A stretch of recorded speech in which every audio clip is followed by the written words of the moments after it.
자, 연습 문제를 좀 풀어보도록 합시다. 첫 번째 문제는 일단 명제인 것을 찾고, 명제인 것 찾고, 명제라면 참 거짓을 판별하시오 라고 되어 있는 문제예요. 일단 명제인 걸 먼저 찾아봐야 되겠죠. 삼각형의 세 내각의 크기의 합은 180도다. 당연히 맞는 말이지. 우리가 지금까지 배웠던 공식이란 말이야. 이거는 당연히 명제이면서 참 거짓도 확실히 알 수 있죠. 참 거짓. 참이죠.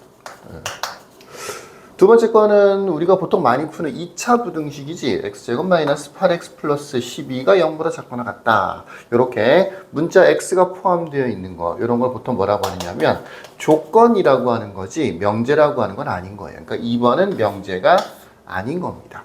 실제로 이 부등식을 풀어보면 뭐 x 마이너스 2, x 마이너스 6 이렇게 인수분해가 되는 거니까 x의 범위가 2에서 6까지라는 뜻이야. 이게 무슨 뜻이냐면 x가 2에서 6까지 있는 숫자, 뭐 2도 되고 3도 되고 4도 되고 뭐 2하고 6 사이에 있는 뭐 2.7도 되고 뭐 2.9도 되고 뭐 이런 것들, 무수히 많은 숫자들이 있겠죠. 이런 것들을 대입하면 이 부등식을 만족한다라는 얘기예요. 반대로 얘기하면 이 범위를 벗어나는 x를 대입하면 부등식이 만족되지 않는다. 그러니까 이 부등식 자체가 참이 될 수도 있고 거짓이 될 수도 있고, x에다 무엇을 대입하느냐, 여기 2에서 6까지의 숫자를 대입하느냐 아니면 여기를 벗어난 2보다 작거나 6보다 큰 숫자를 대입하느냐에 따라서 이 부등식의 참 거짓이 바뀔 수가 있다고요. 그런 걸 뭐라고 하느냐면 조건이라고 하는 거예요. x가 들어있는 것들은 대체로 조건이 되는 경우가 많아요. 물론 일부 항상 성립하는 뭐 2차 부등식 이런 것도 있긴 있었죠. 그런 것도 명제가 되겠지. 자, 3번. 4와 6의 최소 공배수는 24이다. 아니죠. 4와 6을 곱한다고 해서 최소 공배수가 되는 게 아니고 4의 배수와 6의 배수의 겹치는 제일 작은 공배수는 실제로는 12인 거지. 그치? 그러니까 요거는 당연히 명제가 되는 거죠. 아, 틀렸는데요가 아니고 틀린 명제인 거예요. 맞았다 틀렸다를 확실히 구분할 수 있는 거, 정확하게 구분할 수 있는 걸 명제라고 하는 겁니다. 이 명제는 특히 거짓인 명제가 되는 거죠. 거짓인 명제, 참인 명제도 있고 거짓인 명제도 있고, 참 거짓을 언제나 구분할 수 있으면 명제가 되는 거고, 이런 것처럼 어떤 x에 대해서는 참이 되고 어떤 x에 대해서는 거짓이 된다, 맞았다 틀렸다, 그런 경우에는 조건이라고 하는 겁니다. 4와 6의 최소 공배수는 24다. 완벽하게 틀렸어요. 12가 맞는 거죠. 그 다음에 4번. 짝수와 홀수를 곱하면 짝수다. 당연하죠. 짝수하고 홀수를 곱하면 당연히 짝수가 되겠죠. 그러니까 요거는 명제가 되면서 특히 참인 명제가 되는 겁니다. 이렇게 명제가 되는 것은 1번, 3번, 4번. 당장 명제 자체를 확인하는 방법은 이게 맞았냐 틀렸냐, 언제나 맞는 거냐 언제나 틀린 거냐, 요거를 구분하는 걸로 명제를 찾습니다. 자, 두 번째 문제를 봅시다. 다음 명제 또는 조건에 부정을 말하시오라고 되어 있어요. 부정, 아니다를 붙이는 것을 부정이라고 합니다. 부정을 말하세요. 자, 1번은 내가 글씨를 써놓고도 내가 다시 읽어봐도 글씨가 참 못 알아볼 수도 있을 것 같은데 천천히 읽어보면 이게 숫자 1이에요. 1, 은이라고 쓴 거야. 홀수도 아니고 소수도 아니다 라고 돼 있어. 1은이라고 돼 있으니까 1이라는 숫자에 대해서 설명을 한 거죠. 1이라는 숫자에 대해서 설명을 했어. 근데 두 가지로 설명했어. 첫 번째는 홀수가 아니다, 두 번째는 소수가 아니다 라고 되어 있어요. 지금 왜 강조를 하는 거냐면 무엇에 대해서 설명을 할 때 두 가지 이상을 설명할 때는 지금처럼 홀수도 아니고 소수도 아니고 두 가지 이상에 대해서 설명을 할 때는 중간에 이렇게 연결하는 말이 있어. 아니고 라고 하는 말이 있어. 이 연결하는 말이 첫 번째, 그리고랑 똑같은 말이냐 아니면 또는 하고 똑같은 말이냐, 그리고와 같은 말이냐 또는과 같은 말이냐, 이 두 가지를 구분해 줘야 되고, 만약에 그리고다라고 하면 부정을 하면 이거는 또는으로 바뀌는 거죠. 또는이라고 하면 그리고로 바뀌는 거죠. 이런 겁니다. 연결하는 말이 있는데 하나에 대해서 두 가지 이상을 설명했단 말이야. 홀수도 아니라고 돼 있고 소수도 아니라고 돼 있잖아. 그 두 가지 이상을 설명한 거잖아. 두 가지를 설명한 거잖아. 그럼 연결하는 말이 있는데 그걸 그냥 허투루 생각하지 말고 그냥 넘어가지 말고 반드시 이게 그리고랑 똑같은 말이냐 또는이랑 똑같은 말이냐, 요 두 가지를 구분을 해줘야 돼요. 왜 그러냐? 이 그리고 또는 그리고 이렇게 연결하는 말도 바꿔줘야 되거든. 부정을 할 때는. 그래서 1은 홀수도 아니고 해서 아니고 이거를 아니다 뒤에 것처럼 그 다음에 또는 소수도 아니다 이렇게 연결되는 거냐 아니면 그리고 소수도 아니다로 연결되는 거냐 요 두 가지를 구분할 수 있어야 되는 거예요. 이거는 뭐 수학의 영역은 아니고 홀수도 아니고 소수도 아니다 홀수가 아니다 또는 소수가 아니다 이거 말이 안 되는 거죠. 그리고가 맞는 거죠. 무엇 아니고라고 돼 있어서 그리고하고 연결되는 겁니다. 그러면 이거를 부정을 했을 때는 이 가운데 연결하는 이 그리고라는 말도 또는 이라는 말로 바꿔줘야 돼요. 또는 이라는 말 아니면 거나 이렇게 바꿔주면 되는 거죠. 이고 그리고 이고 그 다음에 또는 거나 이런 식으로 비슷한 말들이 있어요. 그러면 1번을 부정하면 어떻게 되는 거냐 1은 흰색으로 1은 여기 보면 홀수가 아니다 라고 되어 있죠. 그럼 이제 뭐라고 쓰면 홀수이다가 됩니다. 그 다음에 소수가 아니다 라고 되어 있죠. 소수이다가 되는 거죠. 그 다음에 연결하는 말은 그리고로 연결이 되어 있었으니까 또는으로 바꾸면 중간에 또는을 집어넣어주면 되는 거예요. 1은 홀수이다 또는 소수이다가 되는 겁니다. 이거를 매끄럽게 표현하면 1은 홀수이거나 소수이다와 같이 표현할 수 있게 되는 거죠. 거나로 표현해 줬어요. 여기도 그리고라는 말이 직접적으로 나온 건 아니라서 비슷한 말 무엇이고라고 되어 있으니까 이것도 거나로 바꿨습니다. 얘보다는 얘가 훨씬 더 매끄럽게 읽히겠죠. 1은 홀수이거나 소수이다가 되는 겁니다. 두 번째, 이렇게 x에 대한 부등식이 나와 있을 때 부정을 하는 방법은 부등식이 나와 있을 때 부정하는 방법은 말로 문제를 풀려고 하면 조금 어려워질 수 있어요. 근데 이 정도는 어렵지 않기 때문에 간단하기 때문에 내가 표시를 한번 해볼게요. 요거는 x가 1보다 크거나 같다. 그 다음에 10보다 작거나 같다죠. 이걸 말로 풀었으면 x가 1보다 크거나 같다. 그리고 x가 4보다 작거나 같다예요. 그러니까 요게 하나의 부등식을 나타내는 게 뭐 하나처럼 보이죠. 하나의 부등식이라기보다는 이 부분과 이 부분 두 부분으로 나눠져 있는 거야. 그거를 어떻게 연결시키는 거냐면 그리고라고 연결시키는 거야. 또는이 아니고 x는 1보다 크거나 같다. 그리고 x는 4보다 작거나 같다. 4보다 작거나 같다. 이게 이 부등식인 거야. 그러니까 이걸 부정할 때는 역시 중간에 그리고라고 돼 있으니까 또는으로 바꿔줘야 되겠죠. 이런 식으로 x가 1보다 작다. 등호 뺐어요 지금. 등호 있으면 등호 없애야 돼요. 또는 요것도 x가 4보다 크다.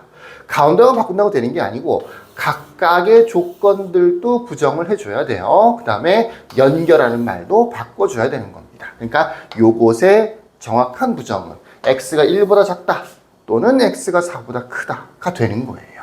근데 이렇게 푸는 것보다는 어떻게 푸는 게 더 좋으냐면 이게 답이긴 답인데 수직선을 그리는 게 좋아.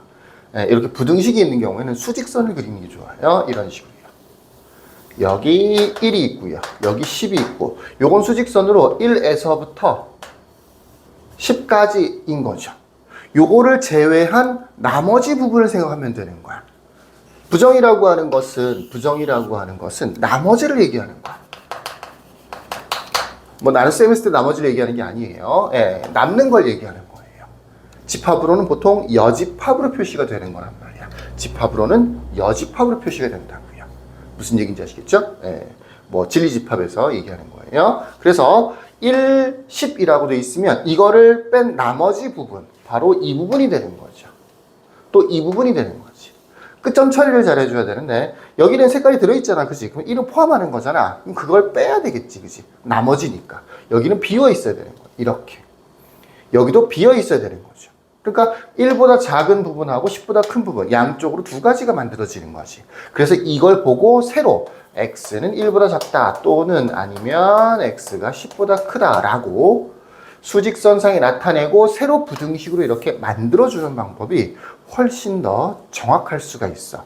왜 그러냐면 최근에는 그렇게 자주 나오는 건 아닌 것 같은데 이렇게 예를 들어서 이런 거 봅시다. x의 범위가 1 이상 10 이하 또는 x는 12보다 크거나 같다. 이렇게 돼 있어요. 왜 등호를 뺄까요? 이렇게 돼 있어. 부정을 해보세요. 못한다고요. 웬만하면 못해요. 웬만하면 틀린다고.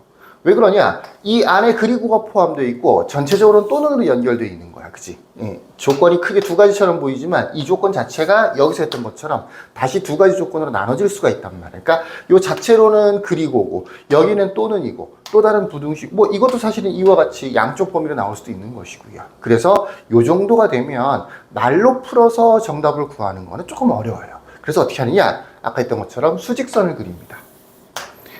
1 10, 12. 뭐 간격은 별로 중요한 건 아니에요. 표시만 하면 되는 거니까. 이 왼쪽 부분은 1에서부터 10까지가 되는 거고요. 오른쪽 부분은 12보다 큰 게 다 되는 거죠. 자, 이 부분을 제외한 나머지 남는 걸 찾으면 그게 바로 뭐가 되는 거라고? 부정이 되는 거라고. 그렇게 문제를 푼다고. 남는 건 일단은 왼쪽 부분이 있죠. 빨간색으로 표시해 볼까요? 왼쪽에 1보다 작은 부분이 이렇게 있을 거고요. 10하고 12 사이가 있을 거예요. 남는 거기 때문에 여기는 이미 1은 이쪽에 들어있잖아. 그지? 그러니까 여기는 비워 있어야 돼. 비워져 있어야 돼. 안 남았으니까. 10도 마찬가지로 비워 있어야 돼. 그건 아까 여기랑 마찬가지죠. 근데 12는 지금 빠져 있죠. 그러면 남는 거니까 12는 색깔을 칠해줘야 돼요. 요렇게요. 그러니까 요것의 부정은 어떻게 만들어지느냐? 1보다 작은 쪽이 되는 거고요. x가 1보다 작다. 또 있습니다. 또는 요 사이도 되는 거죠. 요거의 또 등호 잘 생각해서 10 x 12 이렇게 만들어주는 거야.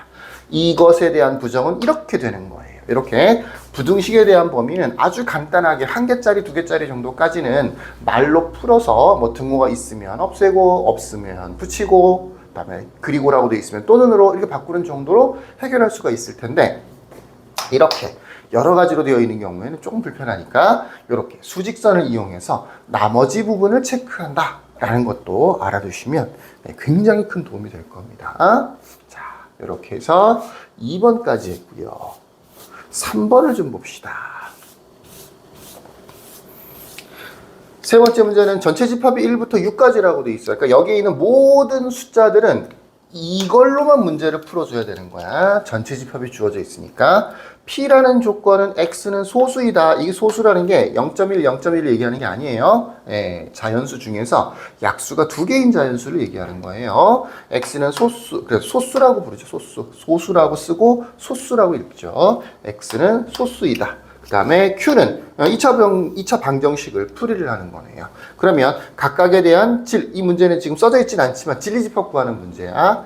자리가 조금 모자라서 진리집합이란 말을 못 썼어요. not P, P 또는 Q, 그 다음에 not P 그리고 Q 요것에 대한 진리집합을 구하세요 라는 문제입니다. 일단 P와 Q가 주어져 있으니까 P나 Q에 대한 진리집합을 먼저 구해보면 P는 전체 중에서 소수죠. 소수 1 아니에요. 1이라고 가지고 생각하는 사람들이 많아. 1은 약수가 하나밖에 없잖아. 그치?